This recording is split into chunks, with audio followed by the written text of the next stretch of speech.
Как видите, у меня теперь новый кабинет. Появились лишние деньги. Правда, бабушку пришлось сократить.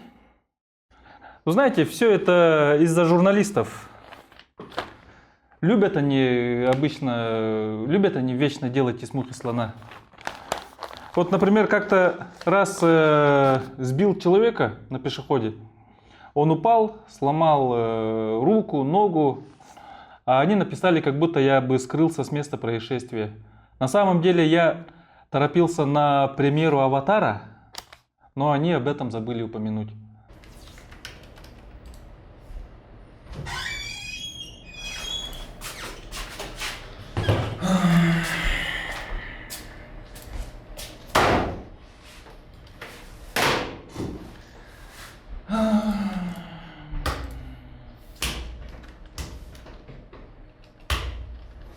Герасим Николаевич, Что? Говори. а что, вы снова в карты, да, поиграли? Нет, ну да, в частности из-за этого тоже. Вот из-за чего в основном мое настроение испорчено. Это же позор! Позор! Вы что, намочили в штаны? Надя, как ты могла такое подумать? Ну, у вас там мокрый, и заголовок Герасим Николаевич опять обмочился. Облажался. Тут написано, Надя, облажался. Хорошо, теперь понятно. У меня просто со зрением плохо. Ну, вообще-то со зрением у меня все хорошо. Как же тяжело быть начальником.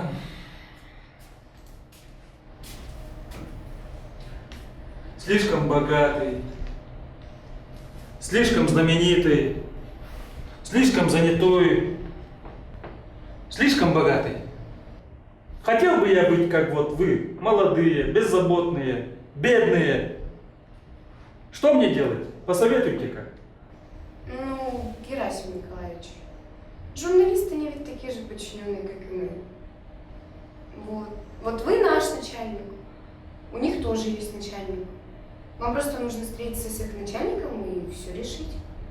Да? А что? Неплохая идея. Тогда делаем так. Ваша сегодняшняя задача организовать встречу с главным редактором газеты «Якутск суточный». Отложите все текущие дела. Надя за главного. И все, вперед! Что я буду делать, когда встречусь с главным редактором Якутска суточного? Поговорить с ним, как в былые времена, лицом к лицу, как мужчина с мужчиной, что ли? Герасим Николаевич, Да, Надя, заходи. я узнала, как зовут главного редактора. Это Антонова Елизавета, она будет ждать вас сегодня в 8 вечера в ресторане по этому адресу. Подожди, она что, женщина? Ну да.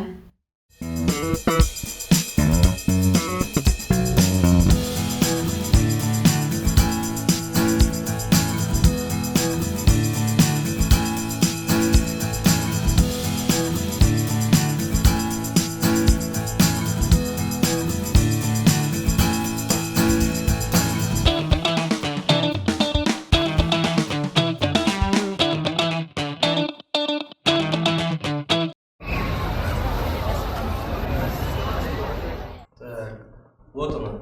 Все, я ее нашел. Вот. Она красивая. А возраст? Здесь не указано. Что делать, что делать? Так-то же я думал решить вопрос по-другому.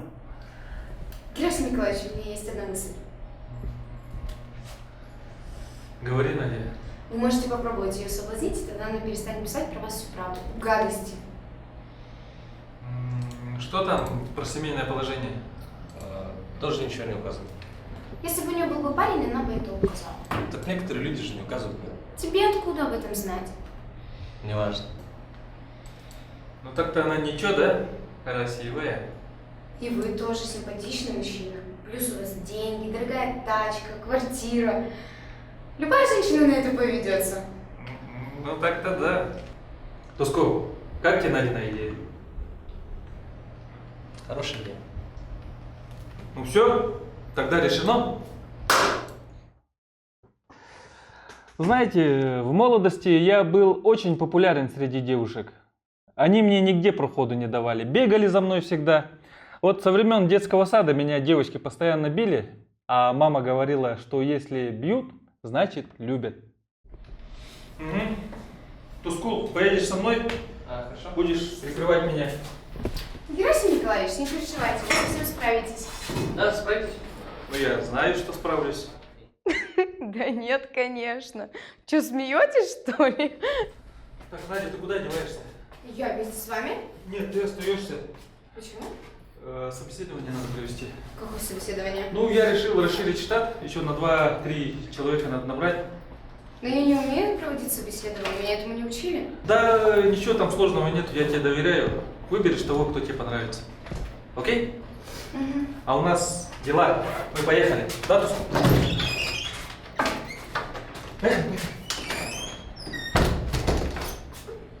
Блин, такое шоу пропускаю.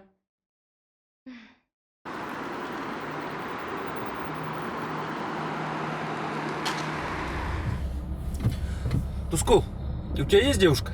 Не, но я как бы в поисках сейчас. Как я и думал. Сегодня твой начальник покажет тебе, как надо обходить дам. Успех состоит из 3 шагов, которые я тебе постепенно сегодня раскрою. Угу. Первый шаг – нужно купить цветы. Ну все, понял. Мгм. Хорошо, сиди здесь, а я сейчас пойду куплю. Ага, хорошо.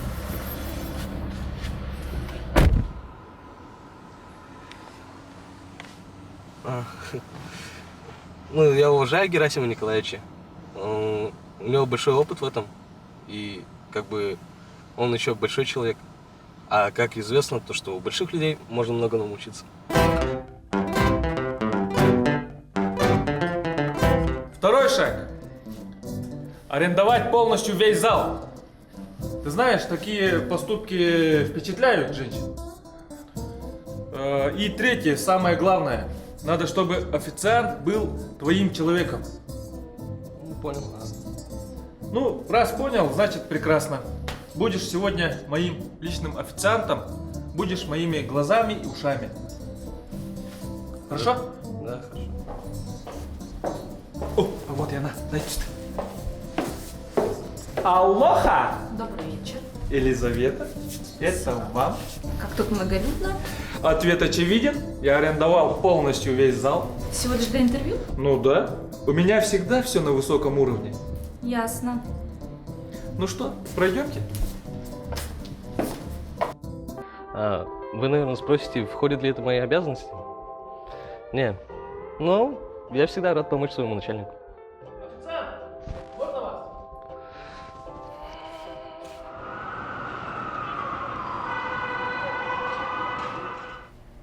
Доброго времени суток, я на собеседовании.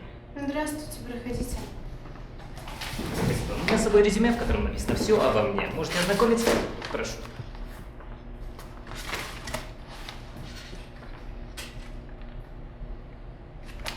Расскажите о себе сами. Конечно. Меня зовут Геннадий Сергеевич, мне 25 лет. Окончил школу золотой медалью в 13 лет. Имею красный диплом по юриспруденции и экономике. Учился сразу в 2 Мать твою. Учился Черт тебя дери. Закончил 2 высших образования и успел везде. Знаю 9 языков и свободно говорю на них. О себе могу сказать, что я коммуникабельный и... Мальчик, вы нам не подходите. А можете сказать почему? Просто, вы нам не подходите. Но все же я хотел бы узнать причину. Вы слишком умны для этой работы. Такое бывает. Бывает. Спасибо, что пришли. Давайте напрямую, Елизавета. Да, Герасим Николаевич? Вы очень привлекательна для того, чтобы писать про меня всякие гадости. Я это признаю. Спасибо. Но я не пишу. Пишут журналисты, я лишь одобряю. Полагаю, последнюю статью тоже вы одобрили? С первого раза, Герасим Николаевич, с первого раза. Уважаю за прямоту.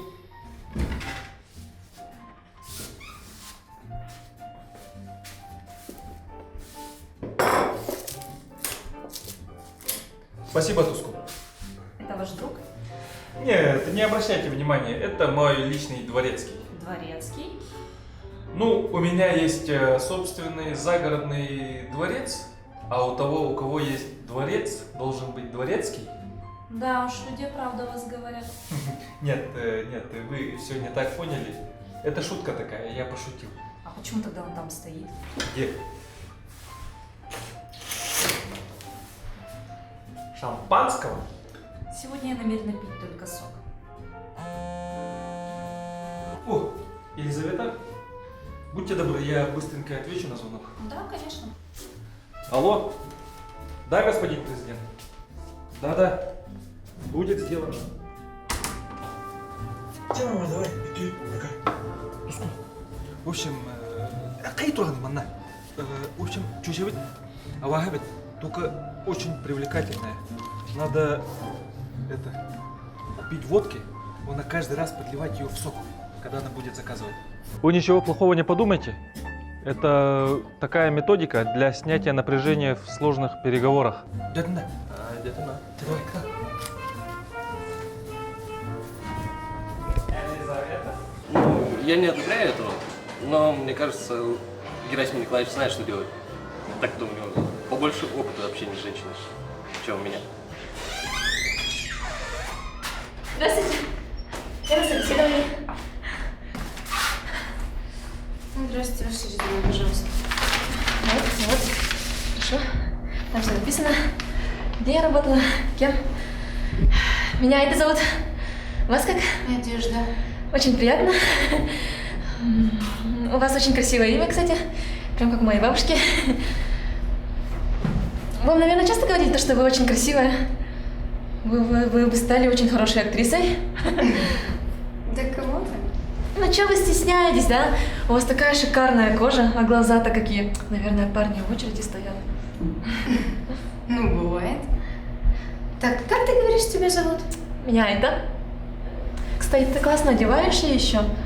Сразу видно, что у тебя есть вкус. Ты принята.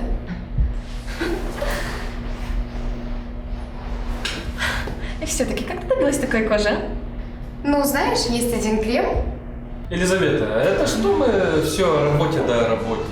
Расскажите немного о себе. Каково это быть главным редактором самой скандальной газеты? Тяжело, наверное? Ну, на самом деле, все не так уж и сложно. Главное, чтобы что-то происходило, огромное событие. А в последнее время их обилие очень велико. Так что напрягаться особо не приходится. Ну вот это вы верно подметили. Вся эта ситуация на Ближнем Востоке, очередная угроза финансового кризиса. Столько народу ходит без работы, проблем очень много в мире, а я вот езжу в дорогом джипе, сижу в этом прекрасном месте с такой прекрасной дамой. Вы так шутите? Нет, ну что вы, знаете, я как-то наткнулся в интернете на статью про голодающих африканских детей. Мне стало их очень жалко, поэтому я им перечислил кругленькую сумму. Не знала об этом. Ну, это потому, что я об этом никому не говорил, не рассказывал. Это правда. Я действительно перечислил деньги в благотворительный фонд в поддержку африканских детей. Но, как оказалось, это был хакерский сайт террористической талибанской группировки. Деньги, конечно, не вернули, я им писал несколько раз, звонил, но об этом никому говорить не стал, так как, ну, все-таки выборы были на носу и все такое. Здравствуйте. Я тут на собеседовании. Проходите.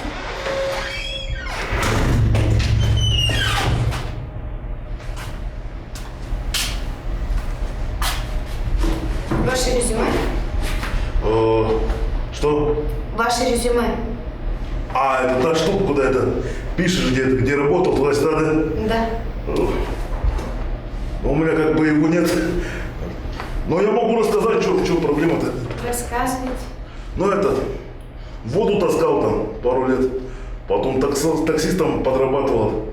Картошку таскал там. Трупы там. Трубы, говорят. Трубы эти металлические такие. Вы нам не подходите.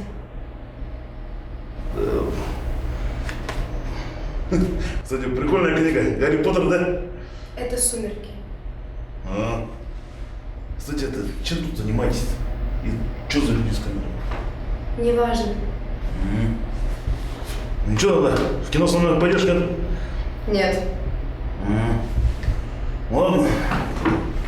Ничего, просто имей в виду, с дядей Леней скучно не бывает, еще звони. Буду иметь в виду. Давай, а.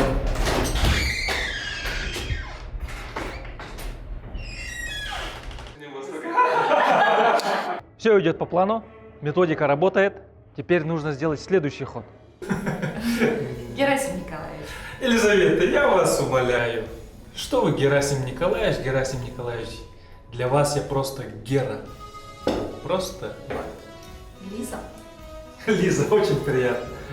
Знаете, вот, Лиза, я очень хорошо умею делать строганину. Кстати, у меня дома завалялась одна рыба. Мы не могли бы после ресторана поехать ко мне? Я бы настрогал бы для вас. Как вы на это смотрите? Почему бы и нет? Только я мужа предупрежу, что задержусь. Что? Мужу? Нет, подождите. Тут я вспомнил, у меня тут срочное дело есть. Мне надо идти. Ладно, в следующий раз. Ну ладно, до свидания, Лиза. До свидания. Тусков, пошли.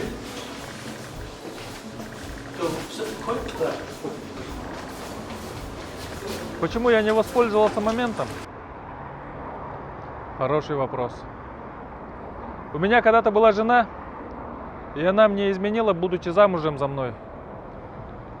С тех пор я дал себе зарок никогда так не поступать, как поступили со мной. Я же джентльмен. А джентльмен никогда не бросит взгляд на замужнюю женщину.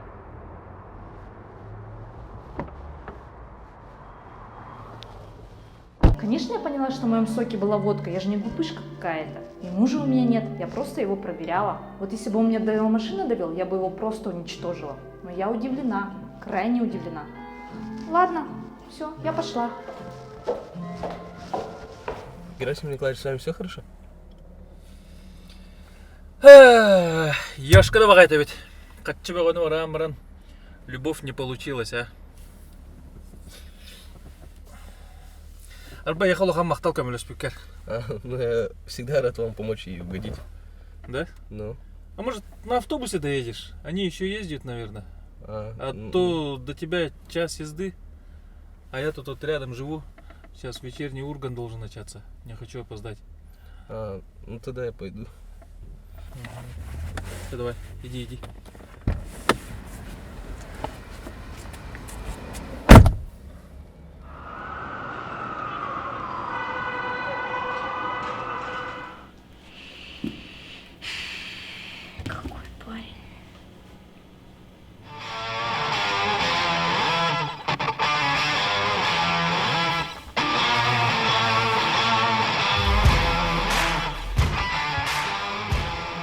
Я на собеседовании.